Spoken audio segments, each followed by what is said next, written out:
السلام علیکم ناظرین، سلطنت عثمانیہ کے نیو ایپیسوڈ میں خوش آمدید۔ ایپیسوڈ کے شروعات میں اورحان قبیلے میں خواتین اور سپاہیوں کے ساتھ موجود ہوتا ہے۔ والا خاتون سے کہتی ہیں، گونچا نے ٹھیک کہا، یہ بہت زیادہ خطرناک ہوگا۔ جواباً اورحان کہتا ہے، جو ہونا ہے ہو جائے، ہولوفیرا کو وہاں اکیلا نہیں چھوڑوں گا۔ والا خاتون کہتی ہیں، تمہیں رکنے کا نہیں کہہ رہی، صرف یہ کہہ رہی ہوں کہ تمہیں احتیاط کرنا ہوگی۔ ماہر ترین سپاہیوں کو اپنے ساتھ لے جاؤ، یہاں تک کہ اورحان باجیان کے ساتھ میں بھی تمہارے ساتھ آتی ہوں۔ مگر اورحان کہتا ہے، نہیں ماں بابا یہاں نہیں ہے، آپ بھی میرے ساتھ گئیں تو قبیلہ بغیر سربراہ کے رہ جائے گا۔ جہاں تک سپاہیوں کا تعلق ہے، ہماری تعداد جتنی کم ہوگی اتنا ہی بہتر ہے۔ والا خاتون کہتی ہیں، ٹھیک ہے، لیکن اگر لوکاس اس شادی کو خفیہ رکھے ہوئے ہے تو اس نے اپنی تمام احتیاط برتی ہوگی۔ میں تمہیں اپنے ہاتھوں سے شعلوں کی طرف بھیج رہی ہوں۔ یہ سن کر اورحان کہتا ہے، ماں بس آپ دعا کریں، میں آپ کی بہو کو صحیح سلامتی سے واپس لاؤں گا، وعدہ ہے۔ تو سپاہیوں کا انتخاب تم کرو اور انہیں یہ بھی بتاؤ کہ یہ ریاست کا معاملہ نہیں ہے، میرا نجی معاملہ ہے، تو اس لیے جو بھی خوشی سے آنا چاہتا ہے آ جائے۔ ہم صبح ہوتے ہی روانہ ہوں گے۔ بھائی سنگر لوکاس نامی اس کتے نے راستے میں ہر جگہ گھات لگائی ہوگی،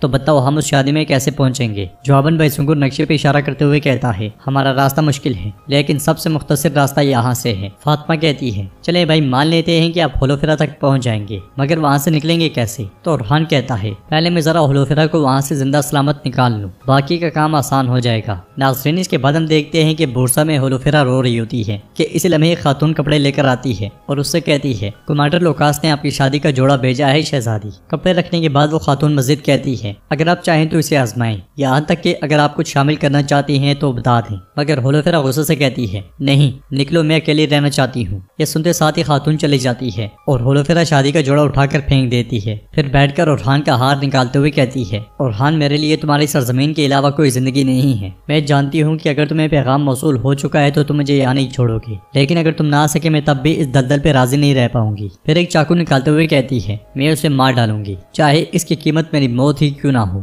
تمہارے علاوہ میں کسی اور سے شادی نہیں کروں گی۔ ادھر عثمان صاحب اور ان کے جانباز تیر کھینچے ہوئے ندی سے آگے بڑھتے ہی چلے جاتے ہیں اور بازنطینیوں کو دیکھتے ساتھ ہی وہ تیر چھوڑ دیتے ہیں۔ کوئی بیڑے پر سے اور کوئی پانی سے نکل کے تیر چھوڑتا ہے۔ بازنطینی مسلسل جہنم واصل ہوتے ہی چلے جاتے ہیں۔ تیروں کی رفتار اس قدر تیز ہوتی ہے کہ انہیں سنبھلنے کا موقع تک نہیں ملتا۔ تیر مارتے مارتے عثمان صاحب ندی کے کنارے جا پہنچتے ہیں اور سب محتاط انداز میں آگے بڑھتے ہیں۔ کچھ بازنطینی ایک مقام پہ آگ جلائے ہوتے ہیں، مگر عثمان صاحب کے وہاں پہنچتے ساتھ ہی انہیں بھی موت کا مزہ چکھنا پڑتا ہے اور کوئی بھی ان سنسناتے ہوئے تیروں سے بچ نہیں پاتا۔ سب کو موت کے گھاٹ اتارنے کے بعد عثمان صاحب کہتے ہیں، دریا کے پار پل کی تعمیر کی حفاظت کرنے والوں کا انجام ایک جیسا ہوگا۔ تو علاؤالدین کہتا ہے، انہوں نے خیانت اور فریب سے جو نظام قائم کیا ہے وہ اس پل کی طرح ان کے سروں پہ گرے گا حضور۔ اس پر عثمان صاحب کہتے ہیں، ایسا ہی ہے، لیکن ترکوں کے مستقبل کا فیصلہ وہ نہیں کریں گے جو اپنے فائدے کے لیے کفار کے ساتھ تعاون کرتے ہیں، بلکہ ان کا فیصلہ کفار کو للکارنے والے کریں گے۔ یہ کہتے ساتھ ہی عثمان صاحب آگے بڑھ جاتے ہیں۔ ادھر ہم دیکھتے ہیں کہ کرادین قلعے میں بیگم خاتون کراسے سردار کا بھیجا ہوا خط پڑھ رہی ہوتی ہیں، جس میں لکھا ہوتا ہے، کوئی زیور آپ پر اتنا نہیں جچ سکتا، لیکن سوائے موتیوں کے اس ہار کے جو میں نے سمندر سے نکالا تھا، اسے ہماری دوستی کی نشانی سمجھیں۔ یہ پڑھتے ساتھ ہی وہ ہار اٹھا کر دیکھتی ہیں اور اسے واپس رکھنے کے بعد مزید پڑھتی ہیں، میں کل آپ کی میزبانی کرنا چاہتا ہوں اور آپ سے ایک اہم معاملے پر بات کرنا چاہتا ہوں۔ میں وعدہ کرتا ہوں کہ میری دعوت کو قبول کرنا آپ کے مفاد کے لیے بہترین ثابت ہوگا۔ جنگل میں عثمان صاحب اور ان کے ساتھی بازنطینیوں کے پاس پہنچتے ساتھ ہی ان پہ تیر چھوڑ دیتے ہیں اور ایک ہی حلے میں وہ سب بازنطینیوں کا کام تمام کر ڈالتے ہیں۔ پھر بہان بھی کہتا ہے، حضور یہ آخری حفاظتی حد تھی، چلیں اب جا کر پل کو ان کے سروں پہ گرا دیں۔ سردار گنجر کہتے ہیں، آئیے اس کالی رات میں ان پر حیوانوں کی طرح حملہ کریں، مگر عثمان صاحب کہتے ہیں، نہیں ہم انتظار کریں گے۔ جرکدہ کہتا ہے، کوئی نہیں بچا جو ان کی مدد کو آ سکے حضور۔ بحران کہتا ہے، حضور یہ حملہ کرنے کا وقت ہے، مگر عثمان صاحب کہتے ہیں، ایسا ہی ہے، لیکن لوکاس کل پل کی تعمیر کے لیے درکار دیگر سامان لائے گا، جب وہ سامان لائے گا تو ہم اسے اور پل کو بیک وقت تباہ کر دیں گے۔ وہ دیکھ لیں گے کہ ہماری جائیداد کو آگ لگانے کا کیا مطلب ہے، وہ سب کی قیمت ادا کریں گے۔ یہ کہتے ساتھ ہی عثمان صاحب آگے بڑھ جاتے ہیں۔ ادھر ہم دیکھتے ہیں کہ اکائی قبیلے میں البائی کی بیٹی صندوق میں سے خنجر نکال لیتی ہے۔ قریب بیٹھا البائی اس سے کہتا ہے، عائشہ میں ایک مہم پر جا رہا ہوں، ہوشیار رہنا، جب تک میں واپس نہ آ جاؤں کوئی شرارتی کام نہ کرنا۔ تو فاطمہ کہتی ہے، کیا آپ کو لگتا ہے کہ آپ کے جانے کے بعد میں یہی رہوں گی؟ اگلے ہی لمحے البائی فاطمہ کے پاس موجود خنجر کو دیکھ جاتا ہے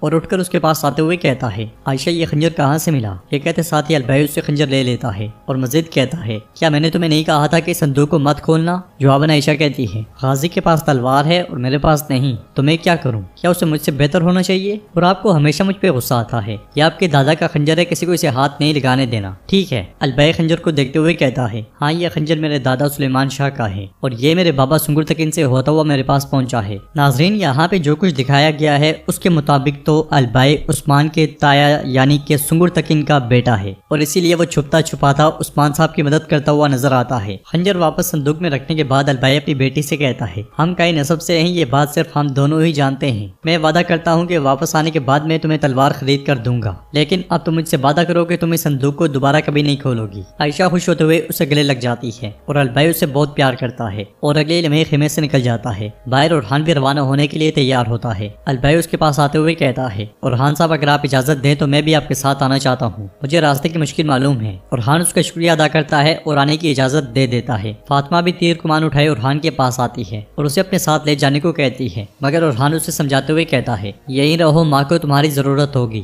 ہزال بھی سروجا کو کھینچتے کھینچتے وہاں لاتی ہے، مگر ان کے کچھ بولنے سے پہلے ہی وہاں پہنچنے والا یوسف کہتا ہے اورحان صاحب میں نے سنا ہے کہ آپ محبت کی آگ جلانے والے ہیں، اگر آپ مجھے اجازت دیں تو میں بھی آپ کی مدد کرنا چاہوں گا۔ اورحان اس کا بھی شکریہ ادا کرتے ہوئے اسے ساتھ میں شامل کر لیتا ہے۔ ہزال سروجا کو آگے کرتی ہے مگر یوسف کی وجہ سے سروجا آگے نہیں بڑھتا۔ اگلے لمحے اورحان آگے بڑھ کر گھوڑے پر سوار ہو جاتا ہے۔ ہزال سروجا سے کہتی ہے سروجا کیا کر رہے ہو، تم بھی جاؤ، تو سروجا کہتا ہے مجھے رہنے دے ماں، کیا میں اس لیے جاؤں کہ یوسف نے خود کو آگ میں جھونک دیا؟ مگر ہزال اسے دھکیل کر آگے کر دیتی ہے اور سیدھا اورحان کے سامنے رکتا ہے۔ اورحان پوچھتا ہے اچھا تو سروجا صاحب کیا آپ بھی آئیں گے؟ جواباً سروجا کہتا ہے آپ کو اس طرح وظیفے پر اکیلے چھوڑ دینا مناسب نہیں ہے، میں آپ کے ساتھ آؤں گا اورحان بے۔ اس کے ساتھ ہی اورحان سپاہیوں کے ساتھ وہاں سے روانہ ہو جاتا ہے۔ ان کے جانے کے بعد ہزال آگے بڑھ کر بالا خاتون سے کہتی ہے شہزادہ اورحان کہاں جا رہا ہے؟ بالا خاتون کیا آپ ہمیں یہ نہیں بتائیں گی؟ جواباً بالا خاتون کہتی ہیں وہ میرے لیے بہو لانے والا ہے۔ یہ سن کر ہزال مسکراتے ہوئے فاطمہ کو دیکھنے لگ جاتی ہے اور بالا خاتون فاطمہ سے کہتی ہیں فاطمہ جلدی سے اپنے بابا کے پاس قاصد بھیجو، میں اورحان کو اس آگ میں اکیلا نہیں دھکیل سکتی۔ فاطمہ جیسے ہی آگے بڑھتی ہے ہزال اس کا دوپٹہ سیدھا کرتی ہے اور اس کی یہ حرکت فاطمہ کو بالکل پسند نہیں آتی۔ ادھر ہم دیکھتے ہیں کہ سپاہی بے سنگر بیڑے پر بارود چھپائے اسے آہستہ آہستہ پل کے قریب کرتا جا رہا ہوتا ہے۔ چھپے ہوئے عثمان صاحب بھی بیڑے پر تیار ہوتے ہیں کہ اس لمحے لوکاس وہاں پہنچتا ہے اور ارکادیوس سے کہتا ہے میں چاہتا ہوں کہ اس پل کی تعمیر جلد از جلد ختم ہو جائے تاکہ عثمان کا خزانہ خشک ہو جائے۔ تو ارکادیوس کہتا ہے بورسا میں ترک قیدی اس کام کے لیے لائے گئے ہیں، انہیں اچھا کام کرنے دو اور اس کے بعد انہیں مر جانے دو۔ پل کے نیچے بارود رکھنے کے بعد سپاہی بے سنگر نکل جاتا ہے اور لوکاس کہتا ہے کراسے جیت جائے گا اور عثمان لالچ میں اس پر حملہ کرے گا۔ اگلے لمحے عثمان صاحب تیر کے ساتھ آگ لگا کر اسے بارود کی جانب چھوڑ دیتے ہیں، جس کے بارود میں لگتے ساتھ ہی ایک زوردار دھماکہ ہوتا ہے۔ آگ کے شعلے ہر طرف اٹھنا شروع ہو جاتے ہیں اور پل مکمل طور پہ تباہ ہو جاتا ہے۔